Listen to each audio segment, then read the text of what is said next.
जरा एक ऐसी सिचुएशन इमेजिन कीजिए, एकदम आम सी सिचुएशन। मान लीजिए कि कोई ऑनलाइन चीज मंगवा रहा है, ठीक है, और उस प्रोडक्ट की जो असली कीमत है वो सिर्फ 35 रुपए है। सिर्फ 35? अच्छा। हाँ, सिर्फ 35। लेकिन जैसे ही चेकआउट का टाइम आता है ना, तो उसमें अचानक से डिलीवरी फी जुड़ गई, फिर प्लेटफॉर्म फी आ गई और दुनिया भर के टैक्स लगा कर वो 35 रुपए का बिल सीधे 100 रुपए हो जाता है। ओ बाप रे, ये तो काफी फ्रस्ट्रेटिंग होता है। बिल्कुल, मतलब कोई भी नॉर्मल इंसान होगा तो वो गुस्से में आकर ऑर्डर वहीं कैंसिल कर देगा ना। हाँ, ऑब्वियसली कैंसिल ही करेगा। लेकिन सबसे हैरानी की बात पता है क्या है? यही सेम चीज, यही सौदाबाजी हम में से हर एक इंसान, मतलब लगभग हर रोज पेट्रोल पंप पर करता है, और वो भी बिना कोई सवाल किए। ये तो बहुत ही पॉइंट की बात कही आपने, है ना? जब वो पेट्रोल पंप का मीटर तेजी से घूमता है ना और बिल हजारों में पहुंच जाता है, तो एक अजीब सी बेबस वाली घबराहट होती है। सही बात है, घबराहट तो होती है क्योंकि जेब पर भारी पड़ता है। एग्जैक्टली। तो बस the high cost of fuel, a global economic analysis, इस सोर्स मटेरियल के आधार पर ना आज के इस गहरे विश्लेषण का मिशन यही है कि आखिर इस भारी भरकम बिल के पीछे का असली तंत्र है क्या। ओके, लेट्स अनपैक दिस, क्योंकि ये समझना बहुत जरूरी है कि क्या सच में सारा दोष सिर्फ हमारी सरकारों का है, या फिर पर्दे के पीछे कहानी कुछ और ही चल रही है। ये जो 95 और 100 रुपए वाला आपने एग्जाम्पल दिया ना, ये बिल्कुल सटीक बैठता है इस मुद्दे पर। हाँ, अक्सर क्या होता है ना कि आम चर्चाओं में फ्यूल के दामों को सिर्फ एक पॉलिटिकल चश्मे से देखा जाता है। मतलब लोग सोचते हैं कि बस सरकार ने टैक्स बढ़ा दिया तो दाम बढ़ गए। वही ना, सबको यही लगता है। लेकिन जब हम इन सोर्सेज का बहुत बारीकी से स्टडी करते हैं तो एक बात एकदम क्लियर हो जाती है कि पेट्रोल और डीजल की कीमत तय होना ना एक बहुत ही कॉम्प्लेक्स मैक्रो इकोनॉमिक प्रोसेस है। अच्छा, मतलब सिर्फ टैक्स नहीं है इसमें? बिल्कुल नहीं, इसमें सिर्फ टैक्स नहीं है, बल्कि इसमें ग्लोबल कमोडिटी मार्केट, रिफाइनिंग का इकोनॉमिक्स और करेंसी का जो उतार चढ़ाव होता है ना, राइट। और साथ ही साथ जियोपॉलिटिक्स का एक ऐसा बड़ा गेम शामिल है जिसे समझना किसी भी इकोनॉमी को समझने के लिए बहुत ही क्रूशियल स्टेप है।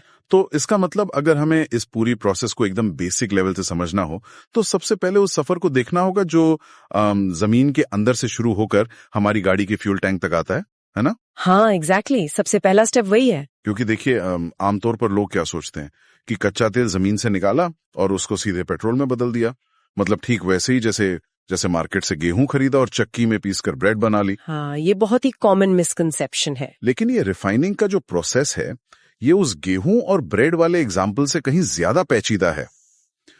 अगर मैं ठीक समझ रहा हूं, तो अगर इंटरनेशनल मार्केट में वो कच्चा गेहूं महंगा हो जाए तो ब्रेड का दाम तो अपने आप बढ़ ही जाएगा ना। What's fascinating here is कि हमारी इंपोर्ट पर निर्भरता कितनी ज्यादा है। हमारा फ्यूल सिस्टम ऑलमोस्ट पूरी तरह से दूसरे देशों पर टिका हुआ है। और आपने जो रिफाइनिंग की बात की ना, वो गेहूं पीसने जैसा सीधा नहीं है। मैं इसको एक डेयरी के एग्जाम्पल से समझाती हूँ। डेयरी जैसे दूध वाली डेयरी? हाँ, दूध वाली डेयरी। देखिए, जब एक डेयरी में दूध आता है तो आप उसमें से सिर्फ क्रीम नहीं निकाल सकते। जब एक ऑयल रिफाइनरी क्रूड ऑयल या कच्चा तेल खरीदती है ना, तो वो सिर्फ पेट्रोल या सिर्फ डीजल बनाने का डिसीजन नहीं ले सकती। अच्छा, तो मतलब वो चूज नहीं कर सकते कि आज सिर्फ पेट्रोल बनाएंगे? बिल्कुल नहीं। जब क्रूड ऑयल को एक डिस्टिलेशन कॉलम में अलग अलग टेम्परेचर पर उबाला जाता है ना, तो उसमें से पेट्रोल, डीजल और एविएशन टर्बाइन फ्यूल यानी हवाई जहाज का तेल। वेट, हवाई जहाज का तेल भी वहीं से निकलता है? हाँ, वहीं से। केरोसिन और यहाँ तक के सड़क बनाने वाला जो दामर होता है ना, वो सब एक साथ निकलता है। इकोनॉमिक्स की भाषा में इसको जॉइंट प्रोडक्शन कहते हैं। ओह वाओ, जॉइंट प्रोडक्शन, मतलब एक ही तीर से कई शिकार। सही कहा। अब इमेजिन कीजिए कि अचानक से हवाई यात्राएं कम हो जाएं, जैसे पैंडेमिक के टाइम हुआ था ना, फ्लाइट्स बंद हो गई थी। एग्जैक्टली। तो एविएशन फ्यूल की डिमांड एकदम से गिर गई। लेकिन रिफाइनरी उस फ्यूल को बनाना बंद थोड़ी ना कर सकती है। वो तो जब क्रूड ऑयल उबालेगा तो निकलेगा ही। ओह, तो इसका मतलब उनके पास एक्स्ट्रा एविएशन फ्यूल बच गया जिसको कोई खरीद नहीं रहा। हाँ, तो अब उनको वहां जो नुकसान हो रहा है, उस नुकसान की भरपाई करने के लिए उन्हें पेट्रोल और डीजल के दाम बढ़ाने पड़ते हैं। अरे बाप रे। यानी बेसिकली किसी एक प्रोडक्ट की डिमांड अगर गिरती है तो उसकी वजह से दूसरे प्रोडक्ट की प्राइस अपने आप बढ़ सकती है। ये एक बहुत ही इंटरेस्टिंग एंगल है जो सच बताऊं तो आम डिस्कशन से बिल्कुल गायब रहता है। लेकिन अगर हम क्रूड ऑयल की ही बात कर ही रहे हैं तो मुझे एक बहुत बड़ा टॉपिक याद आ रहा है। पिछले कुछ सालों में एक बड़ी कंट्रोवर्सी हुई थी जब रशिया और यूक्रेन का वॉर शुरू हुआ था। हाँ, डिस्काउंटेड ऑयल वाली बात। हाँ बिल्कुल। सोर्सेज में भी इसका ज्यादा जिक्र है कि इंडिया ने रशिया से बहुत हेवी मात्रा में डिस्काउंटेड यानी सस्ते दाम पर कच्चा तेल खरीदा था।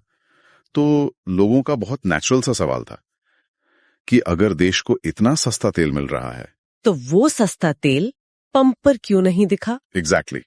पेट्रोल पंप पर वो रिलीफ हमें क्यों नहीं मिला? दाम तो वैसे के वैसे ही अटके रहे। देखिए, ये सवाल बहुत ही ऑब्वियस है, लेकिन इसके पीछे का जो मैकेनिज्म है ना, वो थोड़ा सा अलग तरीके से काम करता है। कैसे? सबसे पहली बात तो ये है कि इंडिया के पास इतनी बड़ी रिफाइनिंग कैपेसिटी ही नहीं है कि हम अपनी आधी या पूरी जरूरत का तेल रातों रात सिर्फ रशिया से मंगवाकर प्रोसेस कर लें। अच्छा, तो हमें बाकी जगहों से भी लेना पड़ता है? बिल्कुल। हम एक ही टाइम पर मिडिल ईस्ट और दूसरे कंट्रीज से भी तेल खरीद रहे होते हैं और उनके साथ हमारे पुराने और महंगे लॉन्ग टर्म कॉन्ट्रैक्ट्स होते हैं। Long term contracts? हाँ, तो जब वो सस्ता रशियन तेल इंडिया आता है ना, तो वो उन महंगे कॉन्ट्रैक्ट्स वाले तेल के साथ मिक्स हो जाता है और एक एवरेज प्राइस बनता है। और ये जो एवरेज प्राइस निकल कर आता है वो उतना सस्ता नहीं होता जितना हमें न्यूज चैनल्स पर सुनाई देता है। ठीक है, एवरेज प्राइस वाली बात तो समझ आ गई। लेकिन यार, जब इंटरनेशनल मार्केट में क्रूड ऑयल का दाम सच में एकदम से गिर जाता है, तब भी तो पंप पर दाम उसी स्पीड से कम नहीं होते ना? हाँ, ये कंप्लेंट सबकी होती है। लेकिन जब इंटरनेशनल दाम बढ़ते हैं तो अगले ही दिन सुबह पेट्रोल पंप पर रेट बढ़ा हुआ मिलता है। ये तो वही बात हो गई कि ऊपर जाने के लिए रॉकेट लगा रखा है और नीचे आने के लिए पैराशूट। वाह, आपने तो इकोनॉमिक्स के एक बहुत ही फेमस कॉन्सेप्ट को एकदम देसी भाषा में समझा दिया। इसको एक्चुअल में असिमेट्रिक प्राइसिंग कहते हैं, या टेक्निकल टर्म में रॉकेट्स एंड फेदर्स इफेक्ट कहा जाता है। वेट, सच में इसका नाम रॉकेट्स एंड फेदर्स इफेक्ट है? हाँ बिल्कुल। कीमतें रॉकेट की तरह तेजी से ऊपर जाती हैं, लेकिन फेदर्स यानी पंख की तरह धीरे धीरे तैरते हुए नीचे आती हैं। ये तो बड़ी अजीब सी थ्योरी है। कि पीछे का लॉजिक क्या है? इसका लॉजिक ये है कि जब ग्लोबल प्राइसेस गिरती है ना, तो जो हमारी ऑयल कंपनीज हैं, जिनको OMCs या ऑयल मार्केटिंग कंपनीज कहते हैं, हाँ, वो तुरंत दाम नहीं घटाती, क्योंकि उन्हें पहले अपना पुराना घाटा कवर करना होता है। वो घाटा जो उन्हें तब हुआ था जब क्रूड ऑयल बहुत महंगा था, लेकिन किसी सरकारी प्रेशर या इलेक्शन की वजह से वो पंप पर दाम बढ़ा नहीं पाई। अच्छा, तो जब उनको चांस मिलता है वो अपना पुराना हिसाब बराबर करती है। एग्जैक्टली। और दूसरा रीजन होता है सरकारी टैक्स। सरकार ऐसी सिचुएशन में देखती है कि इंटरनेशनल दाम कम हो गए हैं, तो वो मौका देखकर अपना टैक्स और बढ़ा देती है। ओहो। ताकि कस्टमर को तो पुराना वाला ही दाम देना पड़े, लेकिन बीच का जो भी मुनाफा है वो सीधा गवर्नमेंट के ट्रेजरी में चला जाए। और यहीं से इस पूरी कहानी का सबसे बड़ा और कंट्रोवर्शियल हिस्सा शुरू होता है, मतलब टैक्स का बड़ा खेल। क्योंकि हमारे सोर्सेज भी इसी पॉइंट पर बहुत ज्यादा फोकस करते हैं कि जो रिटेल प्राइस हम देते हैं उसमें लगभग आधा पैसा, मतलब आधी कीमत तो सिर्फ टैक्स की होती है। हाँ, ये ऑलमोस्ट 50% के आसपास बैठता है। मतलब सेंट्रल गवर्नमेंट अपनी एक्साइज ड्यूटी लगाती है, फिर उसके ऊपर से स्टेट गवर्नमेंट्स आती हैं और अपना वैट या वैल्यू एडेड टैक्स ठोक देती हैं। और इसी स्टेट टैक्स की वजह से जैसे ही हम बॉर्डर क्रॉस करते हैं, अलग अलग राज्यों में पेट्रोल का दाम चेंज हो जाता है। सही बात है।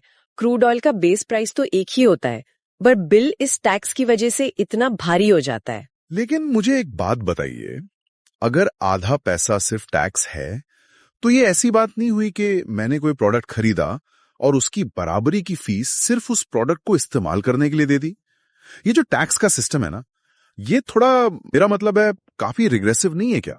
देखिए, अगर हम इसको सरकार और एडमिनिस्ट्रेशन के नजरिए से देखें ना, तो ये टैक्स उनके लिए किसी संजीवनी बूटी से कम नहीं है, क्योंकि पेट्रोल और डीजल की जो डिमांड होती है वो इनइलास्टिक होती है। इनइलास्टिक मतलब उसमें कोई लचक नहीं होती। हाँ। इसका मतलब ये है कि दाम चाहे थोड़े बढ़ भी जाएं, आम आदमी पेट्रोल खरीदना बंद नहीं कर सकता ना। हाँ। उसे ऑफिस जाना है, बच्चों को स्कूल ड्रॉप करना है, सामान डिलीवर करना है। हाँ, ये मजबूरी है। और दूसरी बात ये कि इस टैक्स को कलेक्ट करना सबसे आसान काम है। अब देखिए, इनकम टैक्स में लोग लूप होल्स निकाल लेते हैं, टैक्स एवेजन कर लेते हैं, चोरी कर लेते हैं। राइट। लेकिन पेट्रोल पंप पर जब कोई जाता है तो वहां कोई टैक्स देने से बच थोड़ी सकता है। आपको पंप पे ही पे करना पड़ेगा। हाँ, वहाँ कोई बार्गेनिंग नहीं चलती। इसीलिए स्टेट गवर्नमेंट्स पेट्रोल को कभी जीएसटी के दायरे में आने ही नहीं देना चाहती, क्योंकि अगर उन्होंने ऐसा किया तो वो अपनी आमदनी का सबसे बड़ा और सबसे सिक्योर सोर्स हमेशा के लिए खो देंगी। ओह, मतलब ये एक ऐसी मजबूरी है या कहूँ एक ऐसा फंदा है जिसे आम आदमी चाह कर भी निकल ही नहीं सकता। बिल्कुल। खैर, टैक्स वाली बात तो फिर भी थोड़ी ट्रांसपेरेंट है कि हाँ ठीक है, सरकार टैक्स ले रही है, लेकिन इन सोर्सेस को पढ़ते हुए ना मुझे एक और ऐसी चीज मिली जिसको हम लिटरल मीनिंग में एक अदृश्य चोर कह सकते हैं। अदृश्य चोर? आप करेंसी की बात कर रहे हैं ना? हाँ, एक ऐसा फैक्टर जो बिना किसी टैक्स को बढ़ाए और बिना ग्लोबल मार्केट में ऑयल के दाम बढ़ाए चुपचाप हमारे फ्यूल का बिल बढ़ा देता है, यानी कि रुपए और डॉलर की टक्कर। बिल्कुल सही पकड़ा आपने। और ये एक ऐसा फैक्टर है जो सीधे तौर पर मैक्रो इकोनॉमिक से जुड़ा हुआ है। आम जनता की नजरों से ये छुपा रहता है। देखिए, इंटरनेशनल मार्केट में जो क्रूड ऑयल का ट्रेड होता है ना, वो हमेशा सिर्फ यूएस डॉलर में ही होता है। ओके। और इंडिया को अपनी रिक्वायरमेंट्स का लगभग 85% से ज्यादा तेल बाहर से इंपोर्ट करना पड़ता है। 85%? ये तो बहुत बड़ा नंबर है। हाँ, तो अब इसको ऐसे समझिए कि हमारी ऑयल कंपनीज को इंटरनेशनल मार्केट से ऑयल बैरल्स खरीदने के लिए पहले अपने इंडियन रुपीस को डॉलर्स में कन्वर्ट करना पड़ता है। Here's where it gets really interesting. इसका सीधा सा मैथ तो ये हुआ कि मान लीजिए क्रूड ऑयल का प्राइस $80 पर बैरल पर फिक्स्ड है, वो बिल्कुल नहीं बढ़ रहा। लेकिन डॉलर के सामने हमारा रुपया कमजोर हो जाए, जैसे डॉलर 75 रुपए से बढ़कर सीधे 80 रुपए का हो जाए, तो सिर्फ इस करेंसी की फ्लक्चुएशन की वजह से हमारे लिए वही सेम तेल अचानक से बहुत महंगा हो जाएगा। एग्जैक्टली। यार ये तो सच में एक डबल वहमी वाली बात हो गई ना, दोहरी मार पड़ रही है। बिल्कुल दोहरी मार है। और आप जानते हैं ये सिचुएशन और भी ज्यादा सीरियस हो सकती है। कैसे? देखिए, जब ऑयल कंपनीज रोजाना करोड़ों डॉलर्स खरीदने के लिए फॉरेन एक्सचेंज मार्केट में एंटर करती हैं, तो मार्केट में अचानक से डॉलर की बहुत हैवी डिमांड क्रिएट हो जाती है। अच्छा, तो डिमांड बढ़ने से डॉलर और महंगा हो जाएगा? हाँ, अगर वो डायरेक्ट मार्केट से इतने सारे डॉलर्स खरीदने लगेंगी ना, तो रुपया और भी ज्यादा क्रैश कर जाएगा। और बस यहीं पर आरबीआई यानी रिजर्व बैंक ऑफ इंडिया को पिक्चर में आना पड़ता है। वेट, तो आरबीआई इस पूरी गड़बड़ को कैसे हैंडल करता है? आरबीआई अपने फॉरेन एक्सचेंज रिजर्व्स का यूज करता है। वो अपने पास जमा किए हुए डॉलर्स को मार्केट में निकालते हैं ताकि रुपए को और गिरने से बचाया जा सके और उसमें एक आर्टिफिशियल स्टेबिलिटी बनाई जा सके। अरे बाप रे, इसका मतलब हम लोग सिर्फ पेट्रोल पंप पर ही पैसे नहीं भर रहे हैं। नहीं, हमारे देश का जो फॉरेन एक्सचेंज रिजर्व है, जो इतनी मेहनत से जमा किया गया खजाना है, वो भी इस फ्यूल के प्राइस को कंट्रोल करने में लगातार धुएं की तरह उड़ रहा है। बिल्कुल। ये एक ऐसा हिडन कॉस्ट है जो किसी भी कस्टमर के बिल पर प्रिंट होकर नहीं आता, लेकिन इसका पूरी इकोनॉमी पर बहुत ही गहरा और लंबा असर पड़ता है। फ्यू, ये इन्फॉर्मेशन तो सच में माइंड ब्लोइंग है। मतलब जो हमें सामने मीटर पर दिख रहा है ना, तो सच में सिर्फ टिप ऑफ द आइसबर्ग है। हाँ, कंप्लीटली। असली वॉर तो पीछे कल ऐसी मार्केट में चल रही है। अब अगर हम इस करेंसी वाले पॉइंट से थोड़ा आगे बढ़े ना, तो हमारे सोर्सेज हमें जियोपॉलिटिक्स और डिमांड सप्लाई वाले गेम में ले जाते हैं, जो कि एक बहुत बड़ा ड्राइवर है प्राइसेस का। बिल्कुल। देखिए, हम रोज न्यूज में देखते हैं कि मिडल ईस्ट में किसी ने कोई स्टेटमेंट दे दिया या कहीं बॉर्डर्स पर टेंशन बढ़ गई और अगले ही दिन यहाँ हमारे लोकल पेट्रोल पंप पर दाम बढ़ने की बातें शुरू हो जाती हैं। हाँ, स्पेकुलेशन शुरू हो जाती है। पर मुझे एक चीज समझ नहीं आती, असलियत में तो अभी तक उस जगह से तेल की एक सिंगल ड्रॉप की सप्लाई भी बंद नहीं हुई है ना, तो फिर दाम हवा में क्यों उड़ने लगते हैं? ये थोड़ा अजीब नहीं है कि हजारों किलोमीटर दूर कोई बॉम्ब गिरता है और अगले दिन मेरा बजट बिगड़ जाता है? This raises an important question कि ग्लोबल सप्लाई चेन आखिर कितनी फ्रेजाइल या नाजुक है। और ये जो आप हवा में दाम उड़ने की बात कर रहे हैं ना, ये पूरा का पूरा खेल फ्यूचर्स मार्केट का है। फ्यूचर्स मार्केट, ये क्या होता है? देखिए, क्रूड ऑयल का जो ट्रेड होता है वो मोस्टली करंट डिलीवरी के लिए नहीं होता, बल्कि फ्यूचर की डिलीवरी के लिए होता है। अच्छा, मतलब इसको सिंपल टर्म्स में कहूं तो आज जो तेल ट्रेड हो रहा है उसकी एक्चुअल डिलीवरी शायद 3 महीने बाद होगी। इसको फ्यूचर्स कॉन्ट्रैक्ट बोला जाता है। ओह, तो जब किसी वॉर या टेंशन की न्यूज आती है तो उस वक्त क्या होता है? जब ऐसी कोई न्यूज आती है तो जो स्पेक्यूलेटर्स होते हैं, या देसी भाषा में कहें तो जो सट्टेबाज होते हैं, हाँ, उन्हें लगता है कि फ्यूचर में तेल की सप्लाई बंद हो सकती है, और अगर सप्लाई बंद हुई तो तेल नेचुरली महंगा हो जाएगा। तो वो लोग आज इसे भारी मात्रा में उन फ्यूचर्स कॉन्ट्रैक्ट्स को महंगे रेट पर खरीदना शुरू कर देते हैं, ताकि बाद में प्रॉफिट कमा सके। एग्जैक्टली।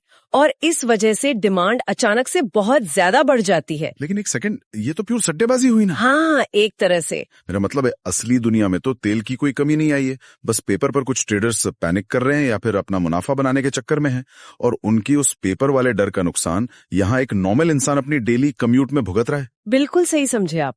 और मैं बताऊं, यही कमोडिटी मार्केट के सिस्टम की सबसे कड़ी और सबसे बड़ी सच्चाई है। ये जो मार्केट है ना, ये सिर्फ रियल सप्लाई या रियल डिमांड पर नहीं चलती। तो किस पर चलती है? ये एंटिसिपेटेड सप्लाई और डर पर ज्यादा चलती है। दुनिया की शांति और आपका लोकल ट्रैवल आपस में बहुत गहराई से जुड़े हुए हैं।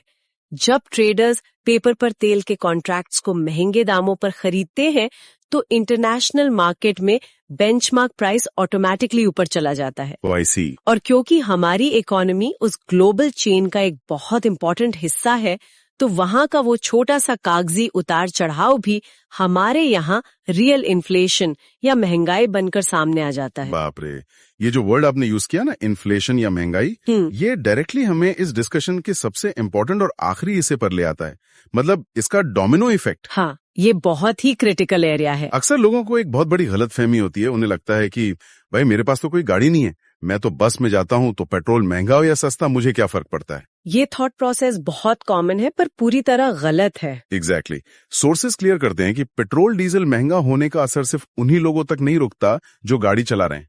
So what does this all mean for a normal guy? देखिए, अगर कोई इंसान जिंदगी भर सिर्फ पैदल चलाए है या उसने सिर्फ साइकिल चलाई है न, तब भी वो इस महंगे फ्यूल का पूरा बिल भुगत रहा है। वेट, कैसे? अगर इसको हम नॉर्मल खर्चों से जोड़कर देखें तो ये डोमिनो इफेक्ट काम कैसे करता है? जैसे मान लीजिए फ्यूल 10% महंगा हो गया, तो क्या मेरा सब्जी का बिल भी 10% बढ़ेगा? नहीं नहीं, ये 10% से कहीं ज्यादा डेंजरस होता है।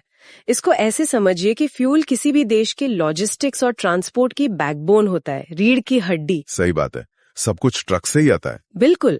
अब जब डीजल महंगा हुआ तो किसान के खेत से मंडी तक सब्जी लाने वाले ट्रैक्टर या मिनी ट्रक का भाड़ा बढ़ गया। फिर उस मंडी से शहर तक लाने वाले जो बड़े ट्रक्स हैं, उनका भाड़ा भी बढ़ गया।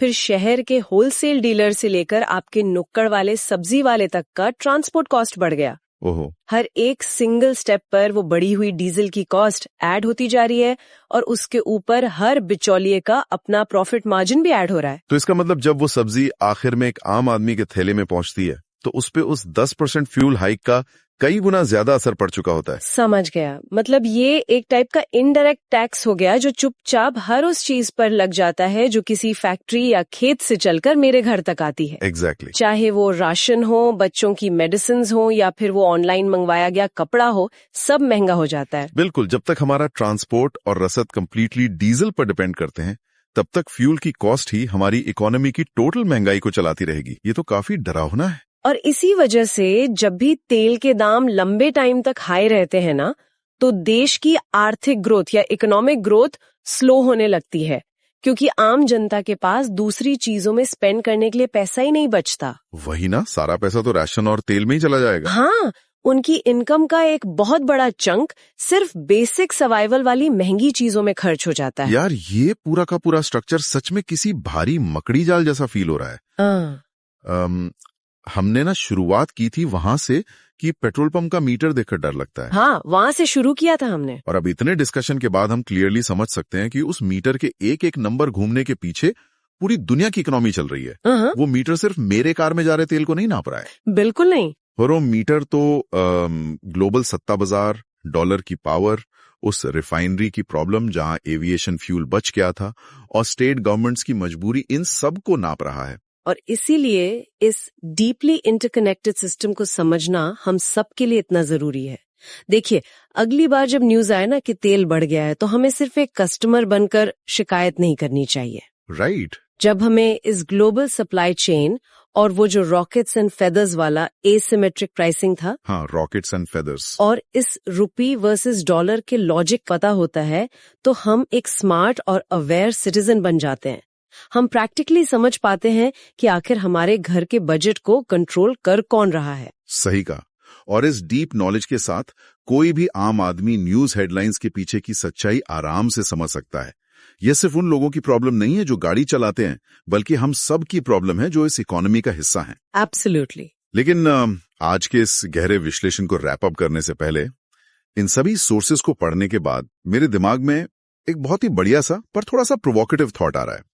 एक ऐसा सवाल जो आने वाले टाइम में इस पूरी इकोनॉमी का चेहरा बदल सकता है। अच्छा, ऐसा क्या सवाल है? देखिए, आज पूरी दुनिया कार्बन एमिशंस को कम करने के लिए इलेक्ट्रिक व्हीकल्स यानी ईवीज की तरफ कितनी तेजी से शिफ्ट हो रही है ना? हाँ, सब जगह ईवी का ही जोर है। तो जरा इमेजिन कीजिए, एक ऐसा फ्यूचर आता है जब सड़कों से पेट्रोल और डीजल की गाड़ियां पूरी तरह से खत्म हो जाती हैं, तेल की डिमांड ऑलमोस्ट जीरो हो जाती है। लेकिन अभी थोड़ी देर पहले ही हमने डिस्कस किया था कि स्टेट और सेंट्रल गवर्नमेंट्स का पूरा रेवेन्यू, उनका खजाना इस फ्यूल के 50% टैक्स पर टिका हुआ है। हाँ, मैं समझ रही हूँ आप कहाँ जा रहे हैं। तो जब पेट्रोल वाली ये इनइलास्टिक डिमांड ही नहीं रहेगी तो गवर्नमेंट अपना वो खजाना भरेगी कहां से?